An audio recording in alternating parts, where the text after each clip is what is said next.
जी व्यक्ती स्वतःहून उठून नवीन माणसाशी बोलायला नको म्हणते, ज्या व्यक्तीला मनामध्ये ईर्ष्या असते, ज्या व्यक्तीला मनामध्ये नैराश्य असतं, अशा व्यक्तीला बऱ्याचदा शनी महाराजांमुळे अडचणी येत असतात.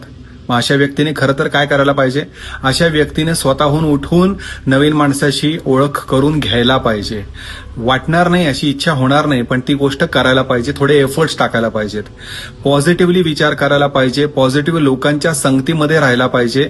अशा लोकांची संगत ठेवावी की जी लोक मोटिवेटेड आहेत, पॉझिटिव्ह विचार करतायत. आपण स्वतः जर समजा आध्यात्मिक उपासना आपली चांगली ठेवली तर आपल्याला सकारात्मकता मनामध्ये वाढते आणि मग आपला शनी चांगला होतो. तुम्ही ज्यावेळेस समोरच्या माणसाशी कनेक्ट होता, समोरच्या माणसाला ऍक्सेप्ट करता, बदल ऍक्सेप्ट करता, त्यावेळेस तुमचा शनी तुम्हाला मदत करायला सुरुवात करतो, त्रास देत नाही. मग तुम्ही पॅनिक होणार नाही. तर या छोट्या छोट्या गोष्टींवरती इम्प्लिमेंट करा, छान फायदा होईल. शिरीष कुलकर्णी, श्री श्रद्धा ऍस्ट्रॉलॉजी.